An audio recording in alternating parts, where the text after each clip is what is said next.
Está começando mais um Antenados na Geral para todo o Brasil, na tela da Boas Novas. Bom ter sua companhia e a sua audiência no programa de hoje, programa de sexta-feira, perguntas e respostas. Você tem alguma dúvida sobre a Bíblia, sobre a vida cristã, sobre futebol, sobre tudo que aconteceu durante essa semana? Esse é o dia de nós debatermos. Você pode participar conosco mandando uma pergunta. Durante o programa, na tela aqui vai aparecer todos os contatos para você interagir com o Antenados na Geral. Facebook, Twitter, SMS, e-mail, ou pode ligar para cá. E como sexta-feira é aquilo que nós falamos, nós queremos tirar a dúvida e dar uma opinião sobre as notícias da semana. Se você quer ouvir aí e se basear numa opinião de um homem de Deus, uma opinião pastoral sobre qualquer situação ou tema dessa semana, é no Antenados na Geral que você se informa. Para falar um pouco sobre tudo que aconteceu nessa semana e debater algumas perguntas dos internautas e de você que está em casa já nos participando e mandando para a gente, eu recebo ele que é pastor do Ministério Profético Ruja o Leão, também é conferencista na área de batalha espiritual, pastor Tiago Pitinini. Pastor Tiago, bem-vindo ao Antenados na Geral. Obrigado, André, por mais esse convite. Boa tarde para os telespectadores, boa tarde para os pastores. Eu acredito que hoje vai ser um dia bastante interessante, né? Onde a gente vai estar podendo tirar as dúvidas aí dos nossos amigos. Seja bem-vindo, pastor. Também recebo ele que é tecnólogo, escritor, tecnólogo, poderia também ser, porque ele é um cara que fica no Twitter, no Facebook, eu sigo ele também no Instagram, mas ele é teólogo, escritor e conferencista, líder da escola de treinamento da VAR de liderança. Estou falando do meu amigo, pastor Márcio Fiorino. Pastor Márcio, bem-vindo ao Antenados. Gostou do tecnólogo? Já deu um upgrade já, né? Tem uma formação de tecnólogo. Pronto, então tá tudo certo aqui. Ô, André, obrigado. Depois de um tempo voltar aqui é uma alegria. Só não gostaria de falar sobre futebol. O Fluminense está quase caindo, não tá é feio muito mesmo. bom para mim, não. Tá feio mesmo.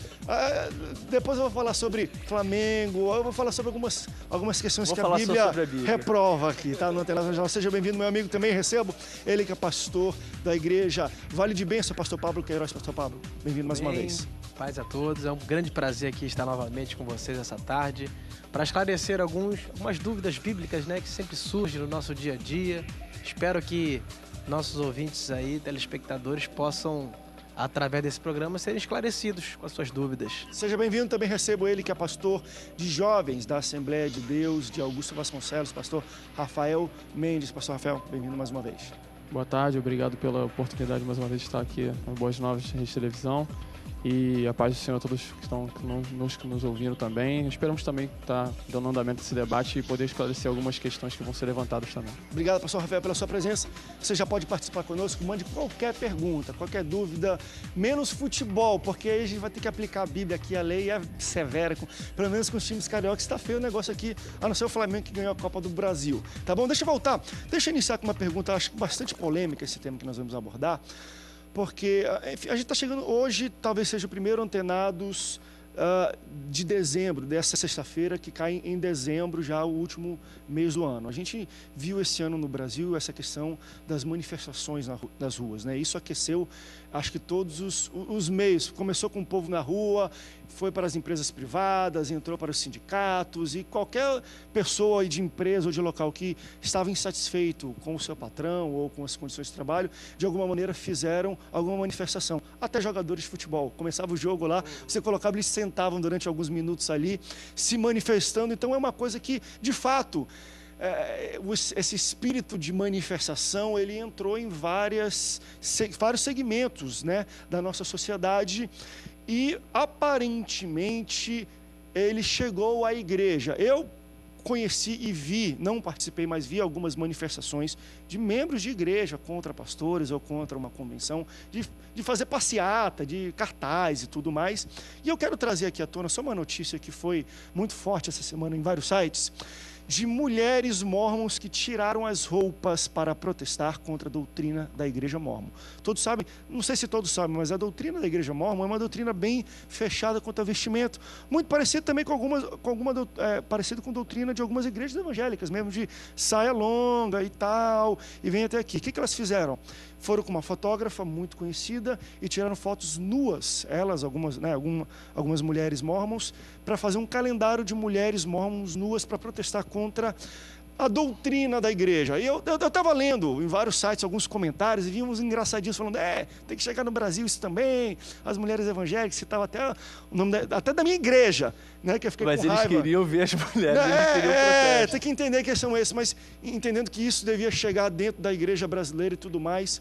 Vamos por partes. Vamos primeiro analisar o que vocês acham dessa questão específica das mulheres mormons tirar a roupa para protestar contra a doutrina da igreja. Olha, eu acho que teria sido mais fácil, menos escandaloso, elas trocarem de denominação, né?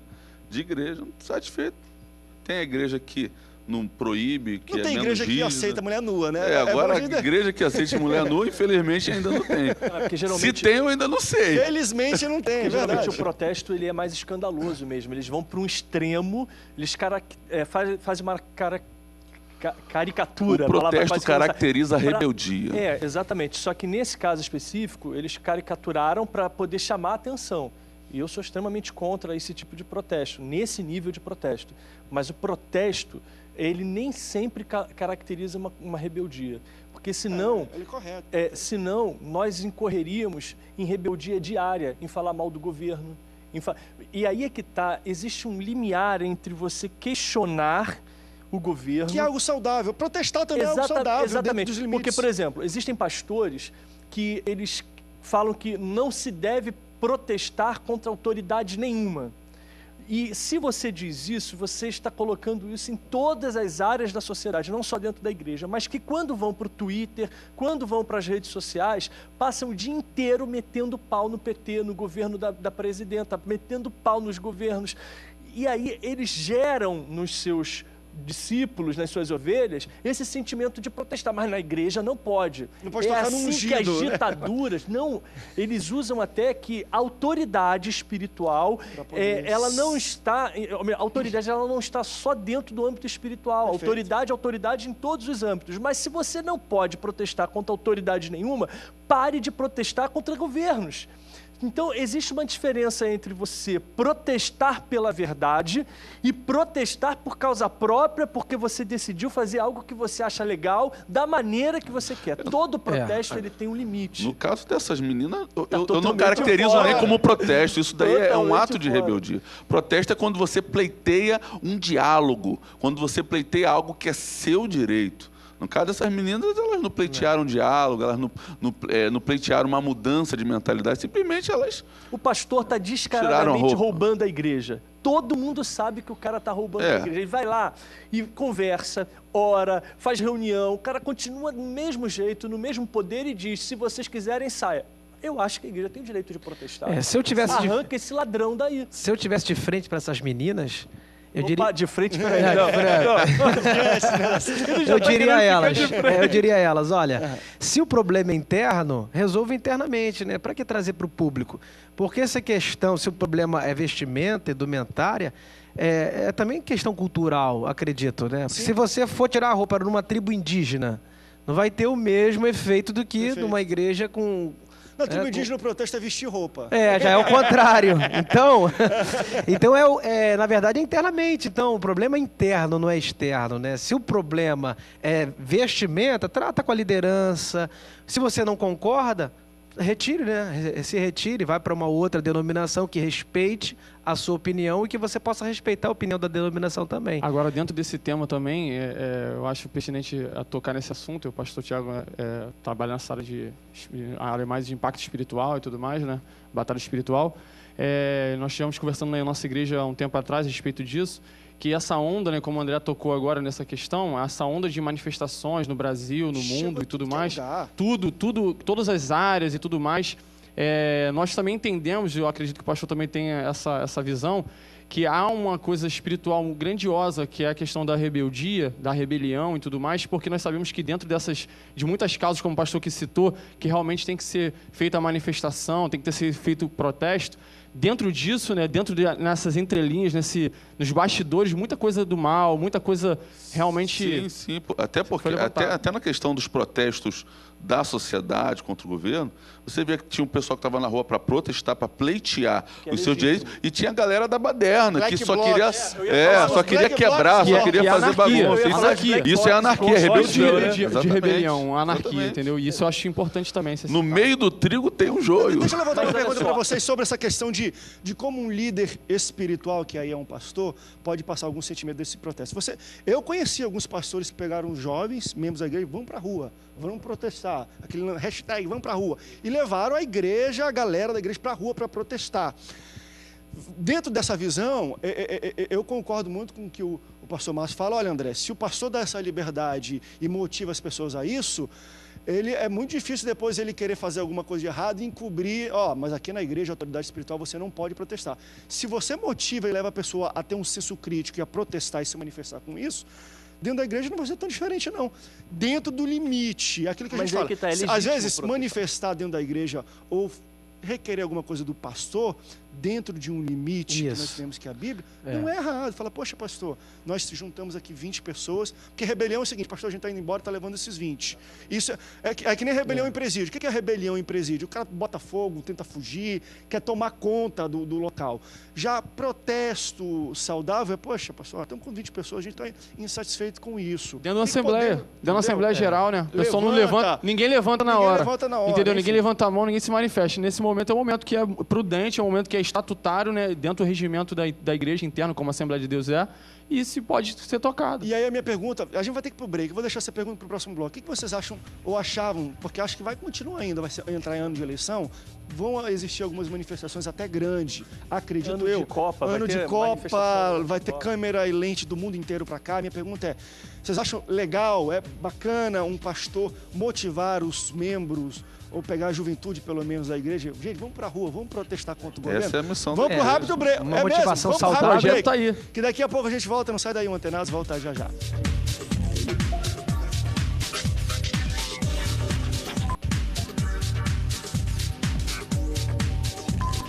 Estamos de volta, segundo bloco do Antenados na geral.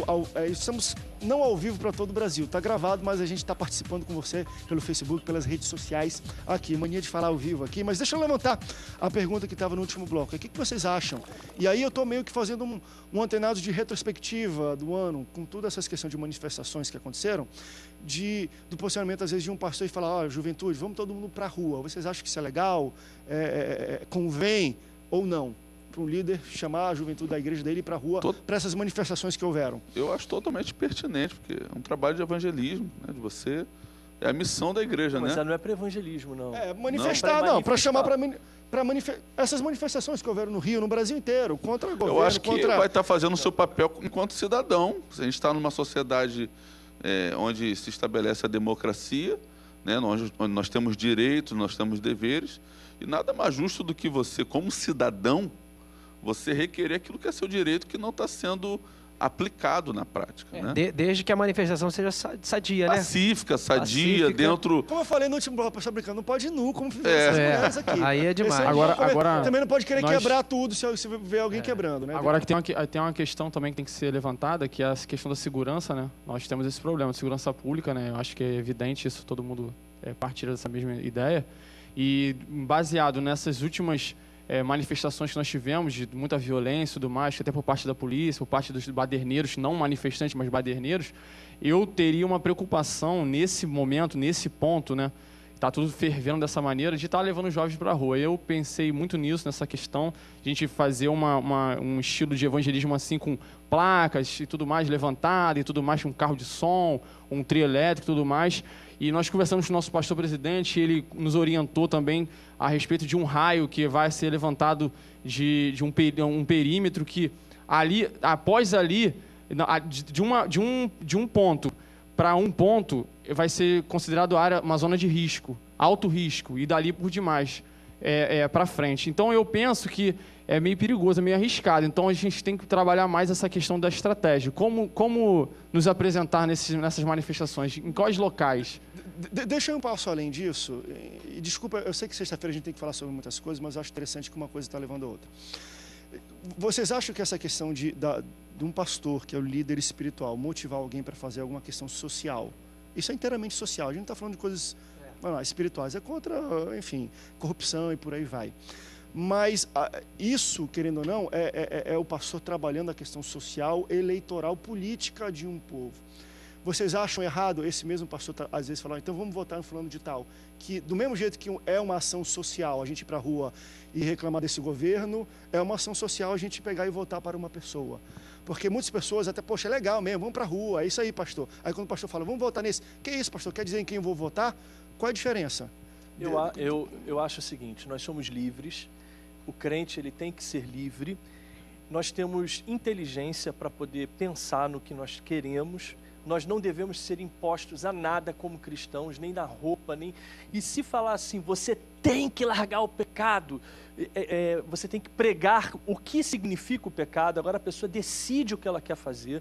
Então, com relação a quem vai votar, ele é um líder, ele tem o direito, como líder, de emitir a opinião dele, ele pode dizer em quem ele votaria e quem ele indicaria, porque isso ele faria em casa, na família, com os amigos, ele pode fazer no altar, no púlpito, mas eu já vi imposições. Se você não fizer, está errado, porque eu estou fazendo, eu discordo. Eu acho que ele tem o direito, sim, de emitir opinião, mas ninguém tem o dever de fazer o que ele Eu, tá como falando. pastor, prefiro aquela opinião, né? Eu sempre oriento os jovens lá no qual eu pastoreio a não ser pensado, mas a pensar. Então, a ensinar a pessoa a pensar e não impor nenhum pensamento sobre as pessoas, mas deixando clarificando a mente dela para que ela possa decidir. Até porque numa comunidade existem vários tipos de pensamentos. Então, se a pessoa quiser fazer uma manifestação, não vou motivar, mas vou respeitar a opinião dela, porque tem outras ali dentro que não querem. E também tenho que respeitar a outra opinião. Então, o nosso papel hoje como cristão é respeitar a opinião, orientando de forma sadia, para que Deus seja glorificado. Agora, que não haja por trás dessa indicação, interesses pessoais. Sim, porque eu tenho visto pastores levarem para os seus altares, para os seus púlpitos, lideranças políticas que estão por trás de negócios. E não é realmente uma ideologia política daquele pastor, porque ele mete o pau no partido do pastor, mas põe aquele cara que representa aquele partido no altar dizendo que ele é diferente, mas ele vai ser obrigado a fazer o que o partido manda. Por barganha, então, ele aceita por barganha. Ele está fazendo aquilo por barganha, partidarismo. Perfeito. Ele tem necessidades e tem coisas pessoais por trás disso, em que o povo está sendo levado, ludibriado a fazer. E amanhã a igreja está na mão desse candidato, está na mão desse partido e tudo mais, e vai adentrando no mundo da igreja, é verdade. Eu acho que é uma questão muito... o resumo, né, disso tudo aqui é que, na minha opinião, o pastor, é quase que impossível o pastor ser laico, né, nessa questão política, porque sempre vai chegar sempre vai ter um obreiro, um pastor auxiliar, alguém mais próximo que vai saber em quem o pastor vai votar. Eu acho que, como o pastorzão aqui ele falou, o pastor ele tem que motivar, né, ensinar suas ovelhas a lerem, a se informarem, a votarem com consciência. Né? As pessoas podem até saber qual é o candidato desse pastor, mas ele não pode obrigar ninguém a votar, ou então falar de púlpito, votem nesse camarada aqui. Né? As pessoas vão acabar sabendo, né? O pastor ele é uma pessoa pública, um formador de opinião. E é uma agência de agente de transformação social. As igrejas, tem pastores que têm várias igrejas e uma decisão dele muda muitas coisas, fazem trabalhos sociais, então ele é um agente de transformação social. Uma coisa interessante, pode apoiar, usar nomenclatura quando vai esse político lá, de que ele está indo lá para receber uma oração. Eu quero ver se vai fazer a mesma coisa com um outro candidato que não está sendo apoiado por ele.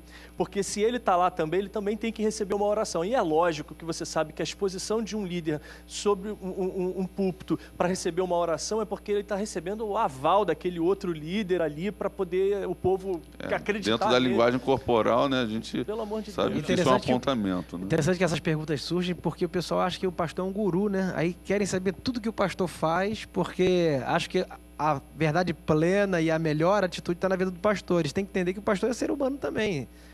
O pastor pode errar também em algumas decisões. Então, às vezes as ovelhas vêm até nós achando que nós temos a verdade absoluta. Então, a nossa posição deve ser essa, respeitar, né, sem impor ninguém o que elas devem fazer. Deixa eu colocar aqui, vamos esquentar um pouco mais esse debate hoje. Aqui um rapaz faz o seguinte: é errado fazer sexo com minha namorada, mesmo com o nosso casamento marcado daqui a 3 meses? Ele está antecipando a lua de mel por 3 meses. Está com o casamento marcado, vai ser daqui a 3 meses, mas quer saber se é errado ter relacionamentos sexuais com ela. Se o casamento está marcado, espera, né, filho? Esperou até agora? Se ele está perguntando, até agora, é porque né? ele está com sentimento de culpa. Ou então ele já fez. Ele está com sentimento de culpa. Na cabeça já fez. Quanto tempo você levou namorando 2 anos. Foi muito rápido o negócio aí, porque foi a distância por 2 anos. O meu casamento, eu levei 1 ano e 1 dia. Não dava mais. E eu esperei. Eu não casei virgem porque eu não nasci na igreja, mas ela casou virgem, esperamos. Foi muito melhor assim. E dá para esperar. Se você não tem condições de casar, nem namora. Vai resolver sua vida para você depois de namorar. Tá o que é casamento para ele também, né? Tem que partir desse casamento. Não, mas isso aqui deve bíblico. ser um crente. Se ele está perguntando isso, porque no mundo é não porque tem nada, da igreja, lá da igreja, ele... Poxa, André, mas a gente está com o casamento marcado já. Eu acho que já tem um aval de Deus, o nosso casamento já está tudo certo. Por que não pode já aproveitar das benesses? Ele quer um argumento, né? Ele quer um argumento, né? Vocês acham que é pecado?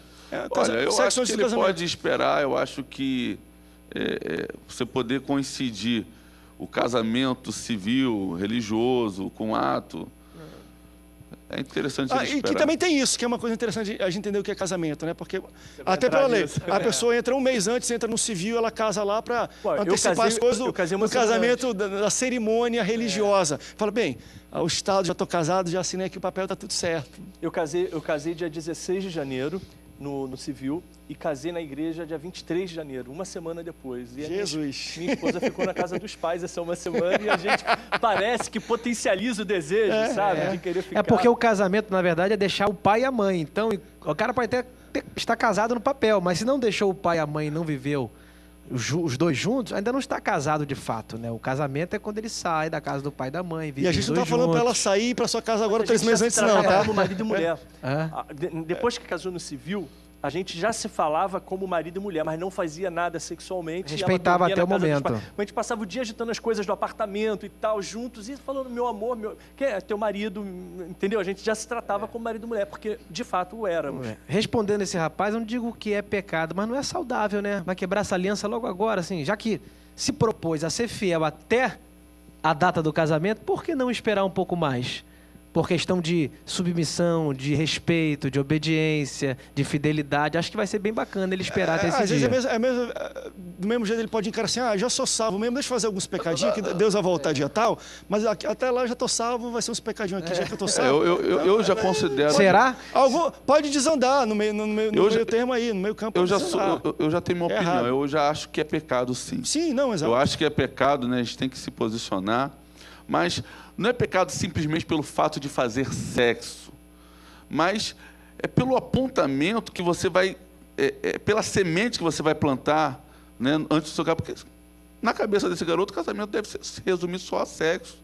Né? Mas se ele já tem uma data marcada, se existe já toda uma expectativa... Não, se o sexo não for bom, ele vai desmarcar o casamento. Exatamente. Tem isso. Não, mas tem isso. No mundo é assim. E já estaria casado, provou, né? não gostou. Já estaria casado, porque já teve o ato, né? E ali foi se ajuntar o homem e a mulher. Eu acho que vai plantar uma semente nesse relacionamento, nessa família que está começando, de que antecipar as coisas, né? De você se precipitar. Eu acho que você vai criar uma linguagem dentro desse casamento, dessa nova família, onde as coisas vão estar sempre se precipitando na vida deles. Eu acho que vale a pena esperar, né? Se você já fez, meu filho, peça perdão a Deus, né? Conversa com a sua noiva, segura a onda, fala, olha, a gente pecou, pede perdão, Deus vai te perdoar, você não vai para o inferno por causa disso, mas pede para Deus dar a oportunidade de vocês plantarem uma semente nesse casamento, nessa nova família, de uma semente de fazer as coisas no tempo certo. Eu acho que o apontamento é muito mais isso, de você fazer as coisas no tempo certo, do que simplesmente fazer sexo. Eu acho que o apontamento é mais profundo do que sinceramente, muito difícil segurar a onda agora. Se não segurou a primeira, porta, né? Abriu o caminho. Se não segurou a primeira... Deixa eu levar para um outro nível. Deixa eu falar uma coisa, rapidinho, só uma coisinha aqui. Meninas, não deixa fazer a primeira vez se você tem intenção de só fazer ali e não fazer mais, porque vai fazer todo dia. Não faça a primeira, senão acabou, abriu a porta. Deixa eu levar para outro nível esse debate. Semana passada nós conversamos um pouco isso e houve, de fato, um relato de uma mulher que ela falou que ela foi impossibilitada de trabalhar ou de ter a comunhão com a igreja, na Santa Ceia e tudo mais, porque ela tinha união estável com o seu marido. Ela já estava há mais de 15 anos com ele. Eu discordo. Ele não queria casar, era uma opção dele. Não quero. Às vezes nem era crente, né? Não foi relatado, mas imagino que não queira. Ele não é crente, mas tem uma união estável, tinham filhos, estava indo quase para netos. Tinha problema de pensão, quando tem uma coisa mas assim. Mas tinha uma união estável, né? O governo, estavam 15 anos juntos, mas ela, quando chegou na igreja, não, você era casada, no religioso e nem de alguma maneira, não é um casamento, é uma união estável, então você está em adultério e por aí vai, e não enfim, não pôde entrar na comunhão da igreja. Como é que vocês entendem isso? Que isso, na verdade, é um pensamento novo. Eu acho que muitos pastores que nos assistem nem pararam para pensar como é que nós, como líderes espirituais, vamos entender união estável e pessoas que têm união estável e querem comungar na nossa fé, estar na nossa igreja, trabalhar na liderança. Como é? A gente aceita ou não aceita? Vamos para um rápido intervalo e eu tenho um recado para você. Veja só esse vídeo.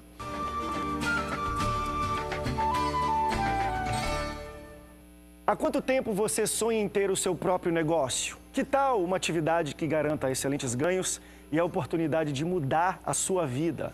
A Rinodê é uma empresa brasileira de cosméticos e bem-estar que atua há mais de 20 anos no mercado, com alta tecnologia e qualidade em mais de 300 produtos, com lucro de 100% em todas as vendas.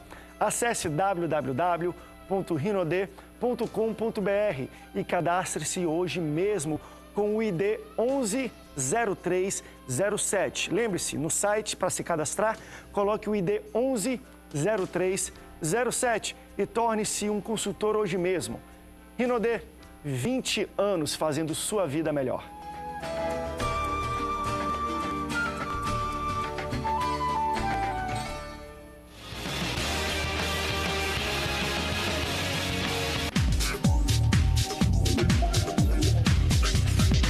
Estamos de volta, terceiro bloco do Antenados na Geral para todo o Brasil. E deixa eu falar para você de uma notícia muito bacana. Você quer converter de fato o seu celular? Você quer receber notícias sobre o mundo cristão, ficar sempre bem informado? Que nem o Antenados. O Antenados está todo dia aqui, 1 hora, para informar você melhor dos temas bíblicos, do que está acontecendo durante a semana, principalmente de sexta.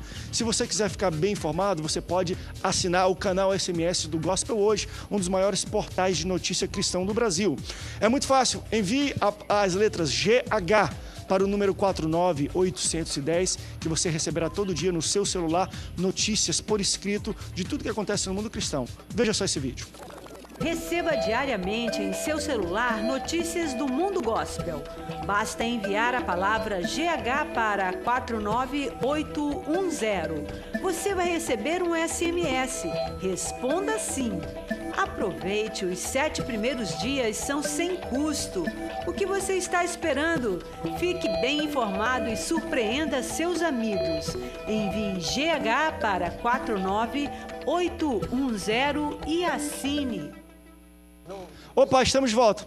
Envie GH para 49810 e você receberá todo dia no seu celular. O debate estava acontecendo aqui porque que é uma coisa que ainda está em formação, isso aí, né? Esse conceito de como é que a igreja evangélica, a liderança, os pastores vão entender a união estável e pessoas que querem comungar, querem ter a comunhão, Santa Ceia, querem trabalhar, ter um cargo de liderança na igreja, mas ela tem uma união estável. Só para lembrar, a gente debateu sobre isso na semana passada. A união estável e o casamento, eles têm as mesmas seguranças e benefícios, vamos dizer assim. Então, se o cara tem um contrato de casamento matrimonial e tem um contrato de união estável na separação, os dois vão ter os mesmos direitos e benefícios de partilha de bens, de herança e por aí vai.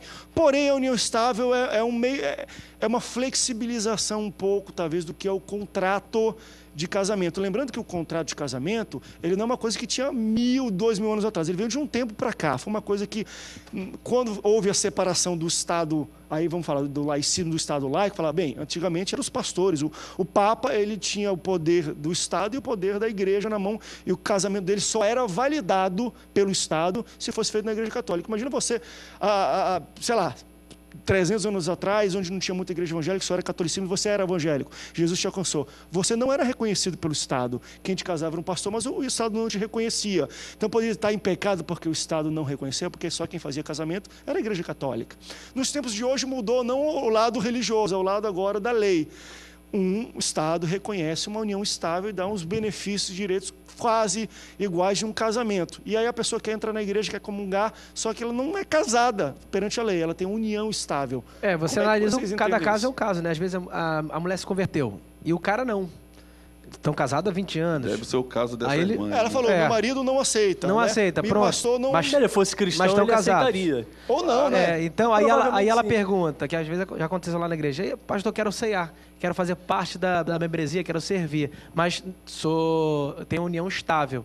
Vai eliminar ela primeiro deixa eu dar uma opinião porque o marido não quer, só que o cara é ímpio, é incrédulo, ela vai ter que separar dele? Não.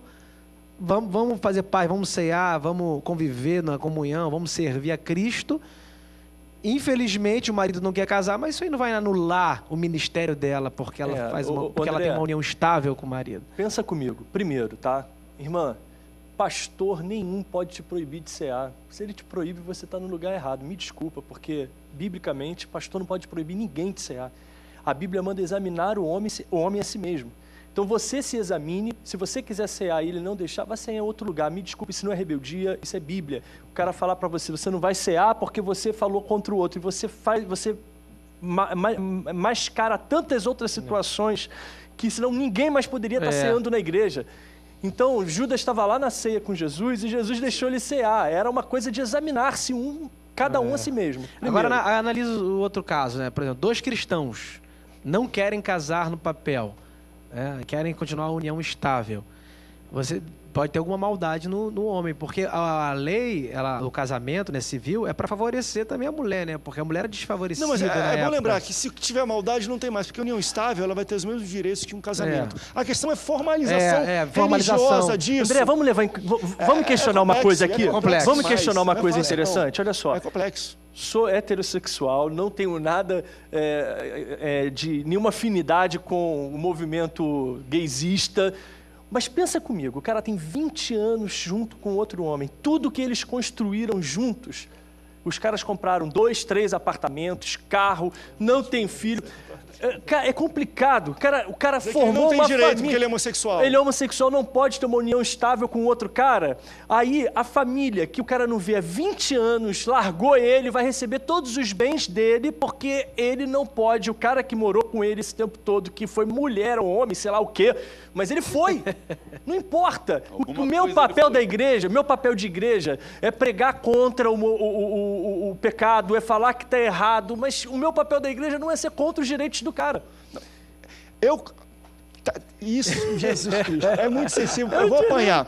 Eu concordo, mas assim, qual é o meu medo? E eu acho que é aquilo. E como igreja, nós temos que combater sempre a raiz dos problemas e não o problema em si. A união estável não é a raiz do problema, são as consequências disso.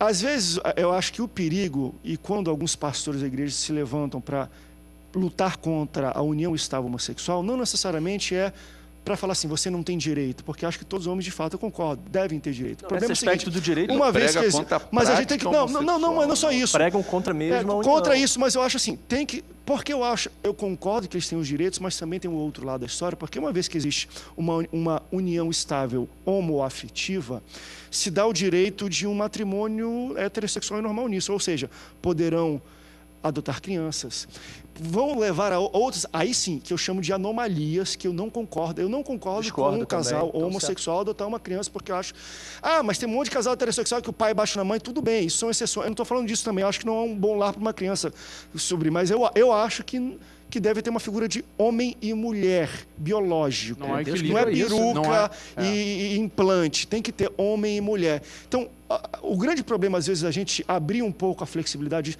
Eu também acho que eles têm direito, mas a gente fala, pode casar, tem direito, é porque o próximo passo de uma união afetiva é adotar crianças. Então, ou freia aqui, ou não freia nunca mais. Mas aí é que tá, André, mas aí na lei existem as suas exceções. Você pode colocar isso como exceção, só que não vai existir essa exceção. E a sociedade caminha para isso. Não, caminha. Eu sou corretor de imóveis e vendi recentemente um imóvel de um casal homossexual.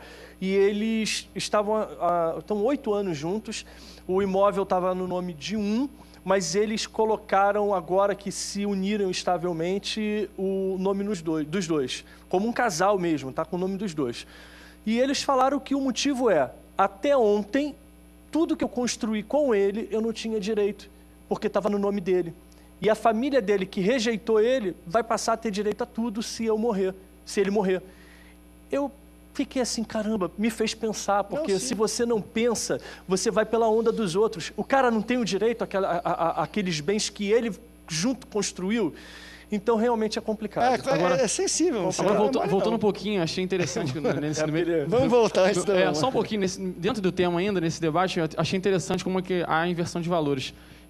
Nós estamos falando, até foi citado a respeito de duas pessoas cristãs não quererem se casar, ficar só na união estável, não querer a bênção ali do pastor, a bênção de Deus e tudo mais, e já os homossexuais querendo se casar na igreja, querendo fazer toda essa questão religiosa e tudo mais. Então você vê a inversão de valores. Eu acredito que essas coisas também vêm acontecendo nos últimos tempos, e essa questão da união estável e tudo mais, você percebe que parece que é um movimento para que as coisas que nós sempre cultivamos na igreja, a bênção do pastor e tudo mais, estar se guardando o noivo para noiva e tudo mais, vem se deixando de lado, vem se acabando, até baseada na própria lei que é vigente a nós. Né? Isso vai acontecer cada vez mais. É uma coisa que eu sempre gosto de frisar aqui. A igreja não é contra os homossexuais, e nem os homossexuais são contra a igreja. Existem grupinhos menores, fascistas, que ficam brigando, ativistas, mas não é. E eu concordo, e conheço pessoas que querem ter a validação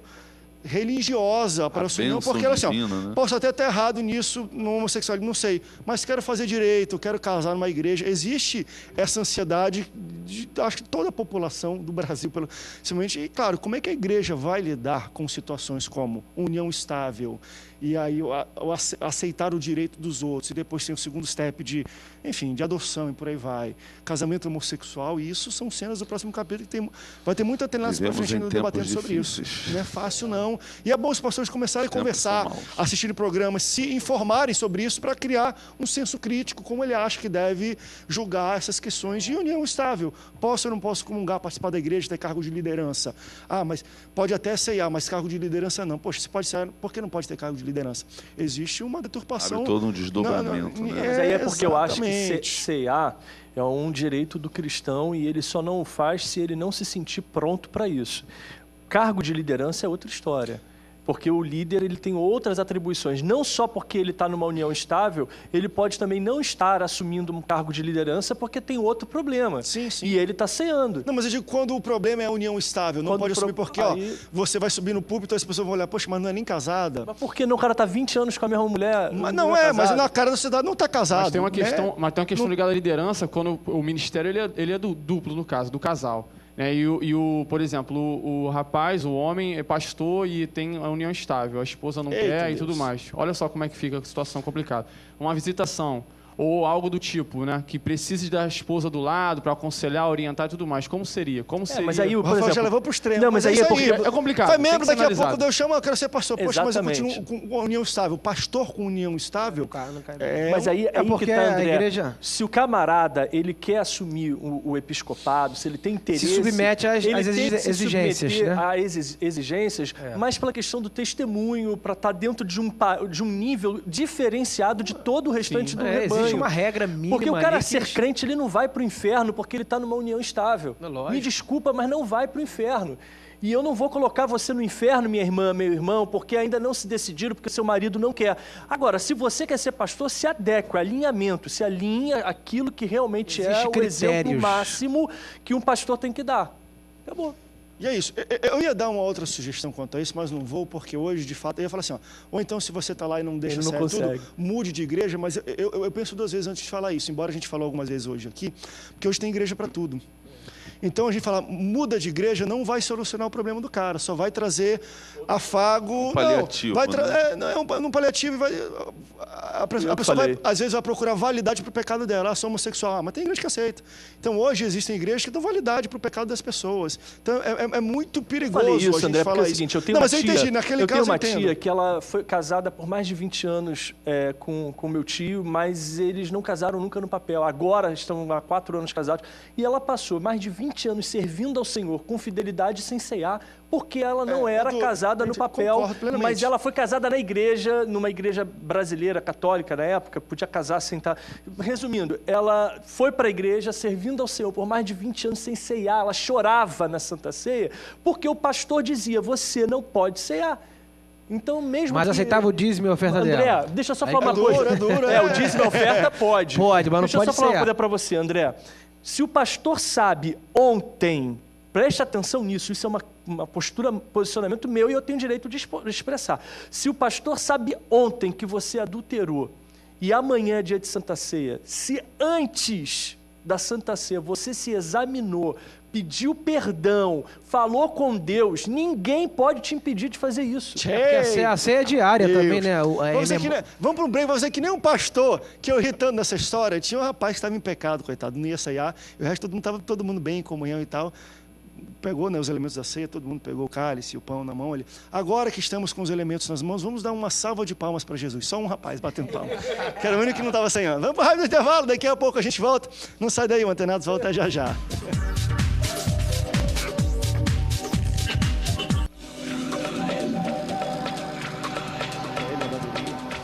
Último bloco do Antenados na geral para todo o Brasil de sexta-feira. Sexta-feira é muito bom, porque a gente já falou sobre tanta coisa hoje que nem lembro mais.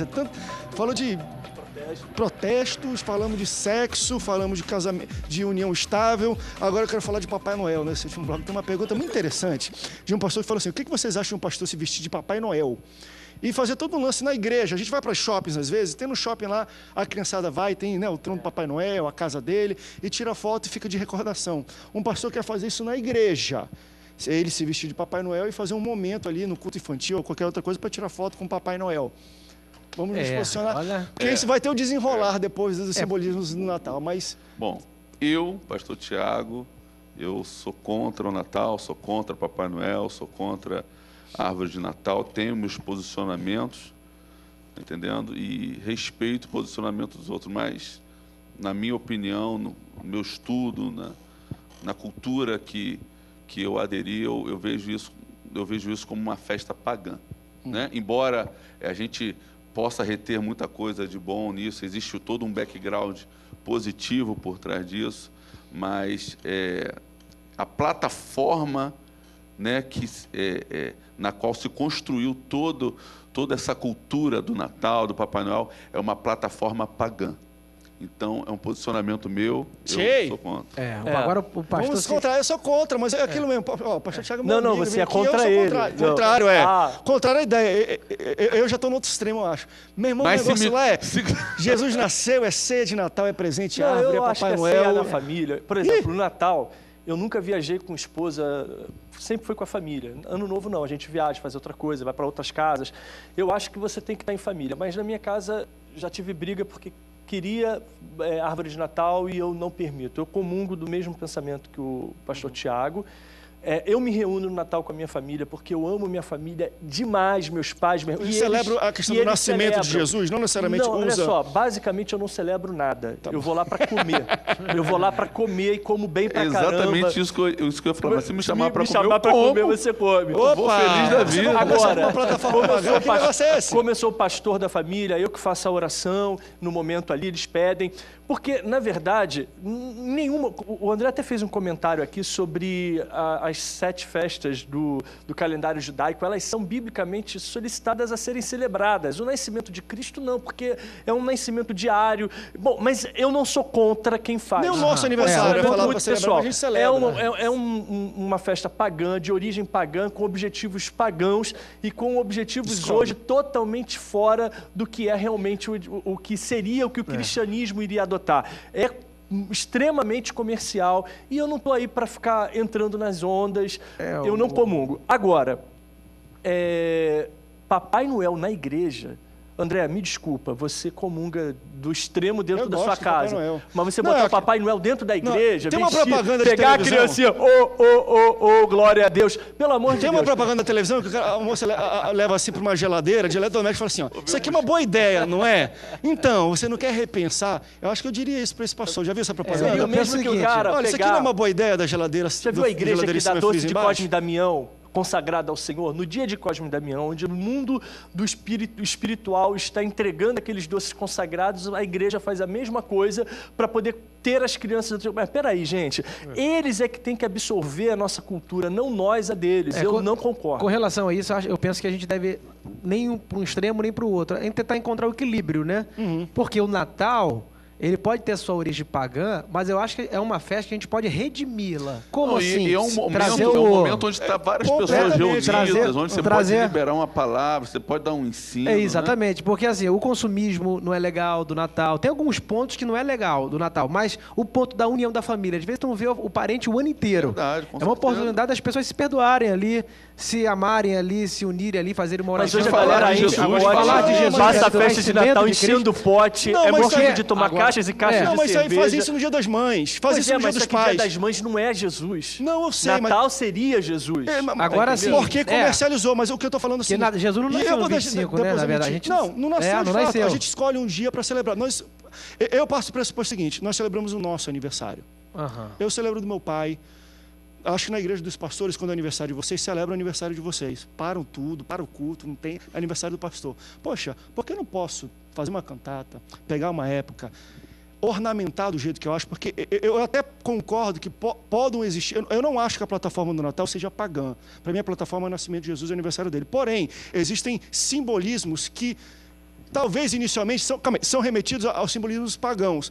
Que aí eu emito também aqui a minha opinião. Eu vou falar, qual? A árvore de Natal? O que tem de pagão? Porque tem pessoas que adoram o pinheiro e tudo mais. Gente, tem gente que adora vaca, tem gente que adora tanta coisa, porque na mitologia, veio da mitologia. Eu sou muito daquele. Eu lembro de uma passagem que foi dado ao profeta de comer alimentos imundos. Ele fala, mas Senhor, eu não vou comer disso, é imundo. Ele, quem é você para falar que é imundo aquilo que eu santifiquei? Então, eu acho que existe margem para a santificação de coisas, para a gente reaproveitar e usar isso de bom grado. Por exemplo, o consumo muda, assim como, e aí eu sempre falo isso e eu vou deixar hoje no final, eu sempre dou uma palavra assim, ó. É que nem um aniversário, não é um aniversário de Jesus, é um aniversário qualquer. Pessoas vão de penetra, pessoas vão só para comer, pessoas não estão nem aí com quem é o aniversariante. Porém, se você conhece quem é o aniversariante e tem relacionamento com ele, é uma data totalmente diferente. Acontece, André? Então, assim, o seu cristã. Não, o teu conceito de Natal, é cristão. A tua família toda, por exemplo, seu pai, sua mãe, eu não invalido. tio, vô, todo mundo é cristão. E aí, o sentimento natalino é Jesus. Acontece que, por exemplo, eu não tenho uma família toda cristã, e minha família toda se reúne nesse dia. É igual uma festa de aniversário do mundo. Eu entendo, mas a minha questão é a seguinte, isso não invalida quem faz do jeito certo. Por isso que eu falo, por isso que eu acho legal, a gente se respeita, André, você a motivação faz. do coração. E eles ouvindo o que eu faria, eu acho que se eu convidasse, vocês até iriam. Com inveja. Não, é legal, a gente meu Natal canta a Noite de Paz. Tá sabe o negócio? Minha mãe toca no piano, a gente canta a Noite de Paz, é um negócio mesmo. Dá pra dar glória a Deus. Como é que sadio, né? No Natal da minha família, eu como muito e vou dormir. Depois de comer aquela comida, ô Jesus, eu falei em línguas hoje. A gente sabe que o Natal, no século V, a gente sabe que a Igreja Católica no século V tentou redimir essa festa pagã, né, do Deus Sol e tal. Mas o seguinte, o pastor quer botar o Papai Noel lá. Não, eu não concordo com isso também, tá, gente? Legal, acho que pode botar. Se o cara quer comemorar o Natal, o nascimento, tem que ver o verdadeiro sentido do nascimento. Qual é? O sentido da misericórdia. Vamos comemorar a misericórdia, a graça de Deus sobre a nossa vida, a vinda do Filho de Jesus. Papai Noel não tem que ser nem na igreja, nem fora. Porque do Natal, o maior erro é o Papai Noel. Me desculpa. A árvore, a celebração, o presépio, seja lá o que for, agora é Papai Noel. É porque tirar o sentido verdadeiro do Natal, né? O Papai Noel. A gente fala que erro, acho que a gente querer rebaixar Jesus. Jesus não tem medo do Papai Noel. Jesus não se preocupa, ele sabe que não bate. Jesus pode até salvar o... E eu falo de novo. Existe uma figura histórica, São Nicolau, que presenteava, e a Coca-Cola veio como algo comercial. E, vou me tornar nisso para vender meu refrigerante. Hoje ele é a figura central do Natal. Mais do que Jesus. Então, realmente, tirou a figura central de Jesus, aquilo que eu falo, tirou para mim o sentido. Se para algumas pessoas eu sei, mas se para algumas pessoas isso não vai validar para quem de fato é. Porque assim, embora possa ser para as pessoas, vamos concordar com a gente, todo mundo, pelo menos no Brasil, sabe que o Natal pelo menos o significado central é o nascimento de Jesus. Não tem ninguém que fala, Papai Noel. As pessoas sabem que embora não comemorem, mas isso não invalida. É aquilo que eu falo, não vai invalidar. Agora, se a gente espiritualizar a situação, será que o Papai Noel não pode ser uma peça para poder tirar o verdadeiro foco do Natal? Assim, se a gente quiser espiritualizar, será que não foi Ele é comercial, gente. Comercial. Não, ele é algo comercial. Ele é o vendedor do Natal. Ele é o comercial. Então, eu vou espiritualizar algo que é puramente comercial para vender. Cultural, assim como faz com o aniversário das pessoas, com o Dia das Mães, com o Dia dos Pais, por aí. Então, assim, eu não espiritualizo tanto. Por isso que eu falo, eu querer comparar Papai Noel a Jesus, que eu sei o significado, Jesus querer rebaixar. Jesus está muito acima de Papai Noel. Agora, quer botar Papai Noel, enfim. Claro que, pastor... Mais uma vez, eu falei que nem aquela propaganda de eletrodomésticos, né? Que tem até um personal trainer, aí o cara levanta, isso aqui não é uma boa ideia? Pois é, eu falei a mesma coisa. Pastor, isso aqui não é uma boa ideia. Repense, bote, eu acho até legal, às vezes, bota um presépio lá na frente para relembrar o instante, o momento, remeter as pessoas à real história. Aí eu vou falar, mas é a imagem. Não é a imagem, Chega não. no carnaval, o cara vai botar uma globeleza dançando no altar, daqui a pouco ele tá fazendo tudo, né? A igreja não é lugar de Papai Noel. Já tem a coreografia, ele fala, queridos, só botar a mesma roupa, continue essa coreografia aí na época de Natal. Bem, não é bem assim que nós estamos falando, tá bom? Mas assim, foi colocado aqui os 2 pontos. Eu acho que a gente se respeita. Eu acho que, independente dos posicionamentos, eu acho que essa ocasião é uma ocasião muito propícia para reunir pessoas. Perfeito. Uma reunião propícia para ter comunhão com a família, porque família é projeto de Deus, e é uma ocasião propícia para você falar de Jesus. Celebra o perdão, a misericórdia, a união. Então a gente tem que reter aquilo que é bom, a gente tem que transformar a maldição em bênção, né? É aquilo que eu falo, quem somos nós para dizer o que é imundo, aquilo que Deus santificou ou pode santificar? O Natal dá para redimir, mas o carnaval já não é uma festa que dá para ser redimido. Por exemplo, a cantata de Natal é muito utilizada para lá para fora, para atrair as pessoas que estão na rua, para dentro da igreja, nesse momento que essas pessoas têm essa concepção de Natal, né, de um momento, de um dia, do qual a família se reúne, se reencontra e tudo mais, está dentro da igreja, assistindo uma cantata de Natal e recebendo uma mensagem, como o pastor Tiago falou agora, uma mensagem, né, de mudança, de transformação, de conscientização. Eu vou até além disso, não é só questão de igreja, não. Eu acho que é o único momento do ano que, por exemplo, pega um coral de uma igreja, vai para um shopping e começa a cantar. Vem um segurança e fala, você não pode ficar cantando aqui. Na época de Natal, eles convidam igrejas para fazer cantatas lá dentro de shoppings, de locais públicos. Então, eu acho que é a data mais suscetível, as pessoas estão com o coração mais aberto ao ouvir. Você entra no shopping, tem músicas natalinas tocando que fala de Jesus, não é no Papa não, que fala de Jesus também. Então, assim, é interessante. É aquele meu posicionamento. Acho que nós temos que respeitar uns aos outros. Se você não comemora, não gosta, não impeça os outros de fazer, porque pode ter um bom proveito disso, né? Porque uns têm fé para comer carne, outros para legume. Romanos fala sobre isso, né? A fé que tu tens para ti mesmo. Não é com relação à salvação, isso é com relação exatamente a esses assuntos secundários. Se fosse assunto primário da fé, aí é uma coisa. Agora, assuntos secundários, que é com relação à cultura, com relação a... E chegamos ao final do Antenados na Geral de hoje, tá bom? Papai Noel, pode botar em cá, a igreja não pega muito bem não, bota o presépio lá, bota o Menino Jesus para remeter isso. Pastores, obrigado pela presença de vocês aqui no Antenados na Geral hoje. Obrigado. Não vou acabar com ho, senão posso apanhar hoje aqui, mas obrigado pela sua audiência, Deus te abençoe e até o próximo Antenados na Geral. Tchau, tchau.